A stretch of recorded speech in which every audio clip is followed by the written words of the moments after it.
ఆంధ్రప్రదేశ్కు రాజధాని లేదా? మీకు అసలు రాజధాని అంటే ఏంటో తెలుసా? అదేంటి రాష్ట్రానికి రాజధాని లేకుండా మీరు ఎలా ఉంటున్నారు? ఎప్పటి వరకు అంటే మన రాష్ట్ర విభజన తర్వాత ఎప్పటి వరకు ఇలాంటి మాటలు, ఇలాంటి అవమానాలు మనం ఎన్నో ఎదుర్కొన్నాం. అయితే ఇక చాలు అన్నట్టుగా మొత్తానికి మన రాష్ట్రానికి అమరావతి రాజధానిగా చట్టబద్ధత అయితే మరి బిల్లు పాస్ అవ్వడం జరిగింది.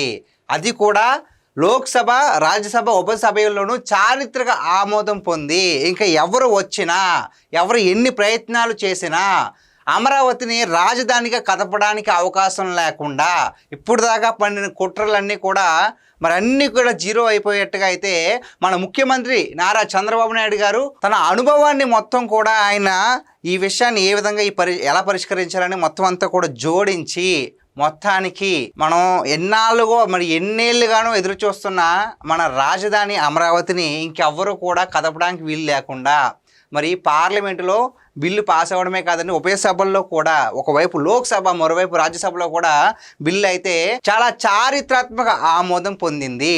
మరి అతి త్వరలోనే రాష్ట్రపతి గారి దగ్గర కూడా ఈ గెజిట్ అయితే పాస్ అవుద్ది. గెజిట్ పాస్ అయిన తర్వాత ఇంకా ఎవరు ఎన్ని కుట్రలు చేసినా, లేదంటే ఇంకా ఎవరు ఎన్ని ప్రయత్నాలు చేసినా అమరావతి అంటే వర్షం వస్తే మునిగిపోద్ది, అది చేపలు పట్టుకోవడానికి తప్ప దేనికి పని చేయదు, మేము ఒకవేళ మళ్ళీ అధికారంలోకి వస్తే కనుక మేము అమరావతిని రాజధానికి ఒప్పుకోము, ఇన్ని వేల ఎకరాలు ఇచ్చిన మీరంతా వేస్ట్ అనుకున్న వాళ్ళంతా కూడా మరి ముక్కును వేలేసుకునేలాగా మన రాష్ట్ర రాజధానిగా అమరావతి అయితే మరి బిల్ పాస్ అవ్వడం జరిగింది.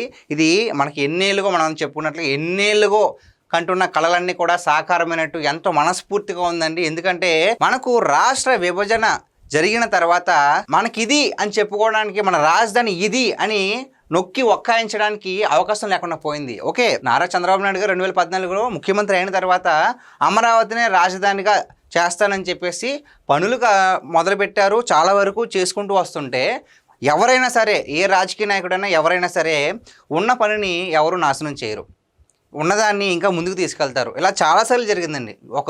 కేవలం నేను మన చంద్రబాబు నాయుడు గారి గురించి లేదంటే వేరే వాళ్ళ గురించే కాదు, మరి అంతకుముందు ఒకనొక సందర్భంలో వైఎస్ రాజశేఖర రెడ్డి గారు చేసింది తర్వాత వచ్చిన వాళ్ళు కూడా కొనసాగించారు. మరి చంద్రబాబు నాయుడు గారు చేసింది ఆ తర్వాత వచ్చిన వాళ్ళు కూడా కొనసాగించారు. రాజకీయాల్లో గెలుపోవటములు సహజం, కాకపోతే రాజకీయాల లబ్ధి కోసం ప్రజల నాశనం అయ్యేలాగా ఎవరు కూడా పరిపాలించలేదు.